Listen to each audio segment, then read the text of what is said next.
जो चीज़ वास्तव में महत्वपूर्ण है उसे महत्वपूर्ण देना सीखिए और जिसका कोई मूल्य ही नहीं, जो मूल्यों में सामान्य स्तर है, निम्न स्तर का है, क्या उसे मूल्य देना सही है? मेरे हिसाब से गलत।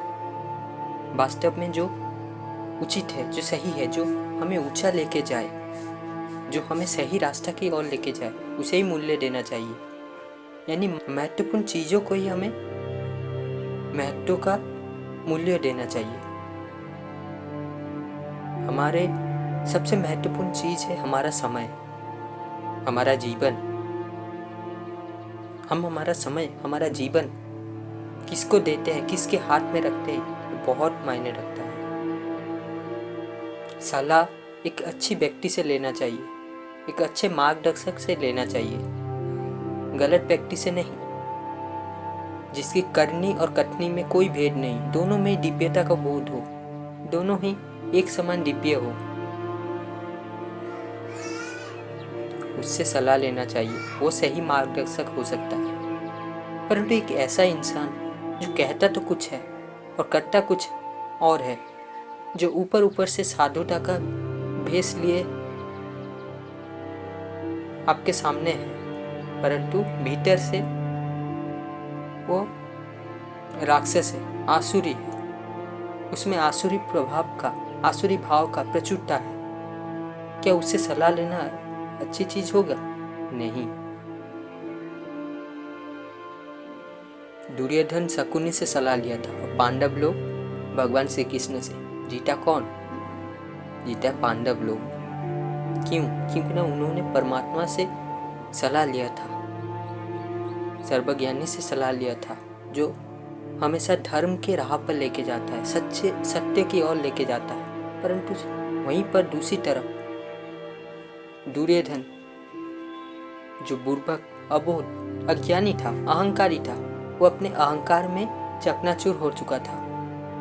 उसका अहंकार का कोई सीमा ही नहीं था। वो अपने अहंकार की सीमा को तोड़ चुका था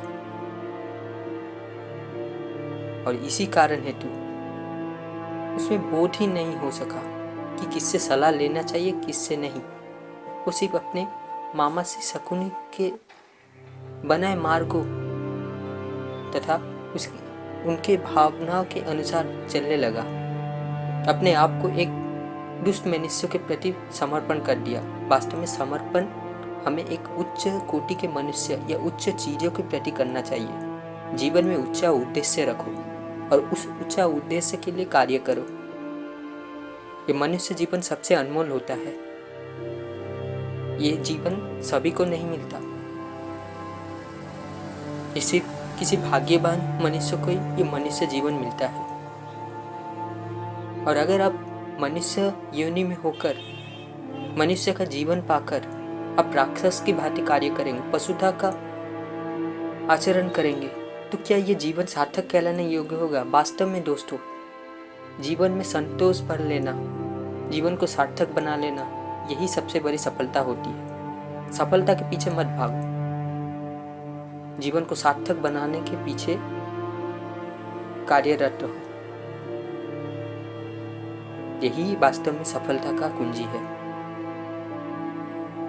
आप आपके तृष्णा, अपने इच्छा की अग्नि में जितना भी घी डालेंगे, वो तृष्णा, वो इच्छा शांत होने के बजाय वो और अधिक बढ़ती जाएगी। सही ना दोस्तों? इसी कारण हेतु हमें एक ऐसी चीजों का अभिलाषा रखना चाहिए जो हमें मुक्ति दे, बंधन से मुक्त करे। वास्तव में हम आत्मा होते हैं, शरीर नहीं। शरीर में विकार आता है, आत्मा में नहीं। जब हम अंधे भी होते हैं तब भी ये जीवन रहता है। बहरे होने पर भी हम जीवित रहते हैं। इस संसार में कई गूंगे आदमी भी हैं, तब भी वो जीवित रहते हैं, कुछ न कुछ अनुभव अवश्य करते हैं। अगर हमारे शरीर के किसी अंग कट जाए, वहाँ से खून निकलने लगे, तब भी हम जीवित रहते हैं। तो इन सब चीज़ों से ये स्पष्टता होती है कि हम शरीर नहीं, हम आत्मा हैं। और जब हम आत्मा हैं तो हमारा कार्य है आत्मस्थ होकर कार्य करना। और वास्तव में जो आत्मा विरुद्ध आत्मस्थ ना होकर शरीर केंद्रित होकर कार्य करता है, शरीर से संचालित रहता है, जो अपने इंद्रियों को बस में नहीं कर सकता, जो इंद्रियों के बस में है, वो हमेशा दुर्गति की ओर आगे बढ़ता रहता है। अज्ञान क्या है? प्रकाश का अभाव ही अज्ञान है। जहाँ प्रकाश नहीं होती, रोशनी नहीं होती, वहाँ अंधकार छा जाती है। पहाड़ों में किसी गुफा में गए हो? अगर गए होंगे तो जानते होंगे कि गुफा के अंदर गहरा अंधेरा होता है। वहाँ कोई चीज़ कुछ भी स्पष्टता से दिखती नहीं। क्यों? क्योंकि ना वहाँ पर सूर्य का किरण, सूर्य का रोशनी जा नहीं सकता। परंतु जहाँ सूर्य का रोशनी जा सकता है, वहाँ अंधेरा नहीं होती। ठीक उसी प्रकार दोस्तों, ज्ञान प्रकाश होता है, और जब ज्ञान का प्रकाश आपके जीवन में आ जाता है, तब तम रूपी अंधेरा आपके जीवन से मिट जाता है। अज्ञान का अंधेरा मिट जाता है। जब अज्ञान का बादल छट जाता है, तब सार्थक जीवन का उदय होता है। ज्ञान का प्रकाश उदय होता है, ज्ञान का किरण चारों ओर फैलता है। आपकी प्रसिद्धि का सुगंध चारों ओर फैलता है। हमें अपने जीवन को उच्च बनाना चाहिए, एक ऐसा आदर्श बना देना चाहिए जो समस्त के लिए प्रेरित करे।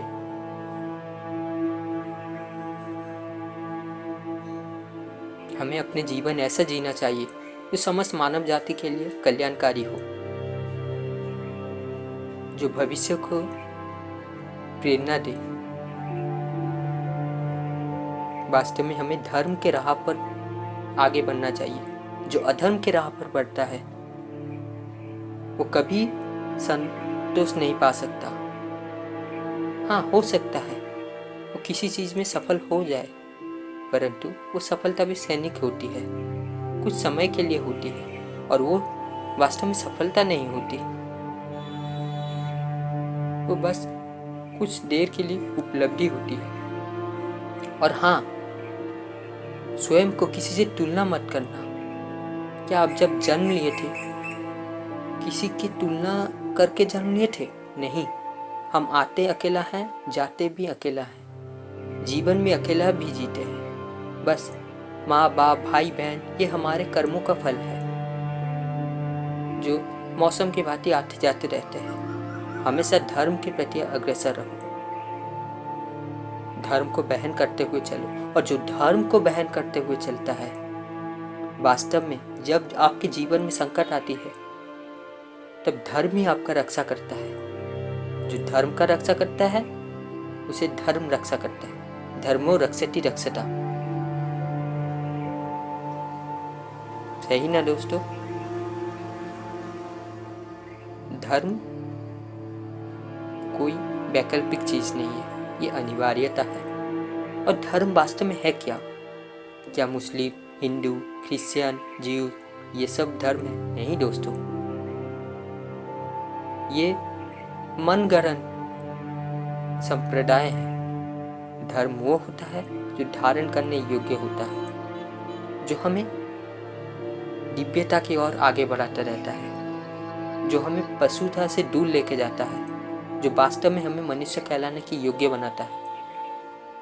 और जिस मनुष्य का करुणा उसके खाने की थाली में समाप्त हो जा रहा हो, क्या वो धर्म होगा? नहीं, वो अधर्म है। क्या वो धारण करने योग्य है? नहीं ना, तो धर्म कैसे हुआ? मनुष्य हो तो दिल में करुणा रखो। वास्तव में हम जितने प्रकृति से दूर चले जाते हैं, प्रकृति को हानि पहुंचाना चाहते हैं, उतना ही हमारा हानि होता है।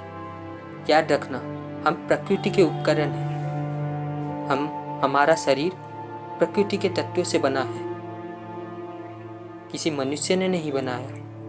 तो इसीलिए हम जितना प्रकृति के निकट रहेंगे, जितना प्रकृति को सौंदर्यवान बनाएंगे, जितना प्रकृति को सुरक्षित रखेंगे, जितना पर्यावरण का ध्यान रखेंगे, उतना ही हम सुरक्षित रहेंगे। हम अकेले समाज नहीं है, समाज में हम रहते हैं, हम में समाज नहीं है, इसीलिए जो समाज के लिए अच्छा होगा वो हमारे लिए अच्छा होगा। उसी तरह समाज राष्ट्र में रहता है, राष्ट्र समाज में नहीं। जो राष्ट्र के लिए अच्छा होगा वो समाज के लिए भी अच्छा होगा। और वास्तव में जो उच्च चेतना का होता है, उच्च तल का मनुष्य होता है, वो अनेकता में एकता देखता है, विविधता में एकता देखता है। वास्तव में अनेकता सौंदर्यवान बनाती है, सुंदरता लाती है, और एकता शक्ति देती है। जिस प्रकार बगीचे में नाना तरह के पुष्प फल होते हैं और ये अनेकता बगीचा के सुंदरता बढ़ाने में कार्य करती है, परंतु जब वो एकजुट होकर रहते हैं तब ये शक्ति बनाती है, ये एक बगीचा को शक्ति देती है। ठीक उसी प्रकार दोस्तों, हमारे 5 उंगलियों के निशान या फिर आकार सब एक समान नहीं है, परंतु ये 5 उंगली जब एक प्रकार एक साथ मिल जाए तो मुट्ठी बन जाती है, ये शक्ति देती है। सही कहा ना दोस्तों? इसीलिए जो वास्तव में महत्व का चीज है उसे ही महत्व दो। सही ज्ञान के प्रति आगे बढ़ो। ज्ञान वो है जो मुक्ति देता है, जो बंधन से दूर लेके जाता है, बंधन को काटता है। जो बंधन नहीं रहता, जो आपको माया की ओर लेके जाए, संसार की ओर लेके जाए, वो ज्ञान नहीं होता। हमें लौकिक और परलौकिक दोनों ही विद्या का आवश्यकता होती है।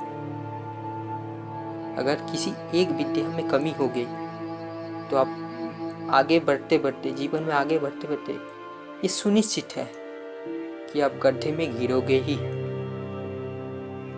लौकिक विद्या की आवश्यकता है आपके शरीर पालन हेतु, इस शरीर में, इस संसार को समझने हेतु, संसार के उपकरण, संसार में अच्छी तरह से संतुलित रहने हेतु। और परलौकिक विद्या की आवश्यकता है आप अपने से परिचय करने हेतु।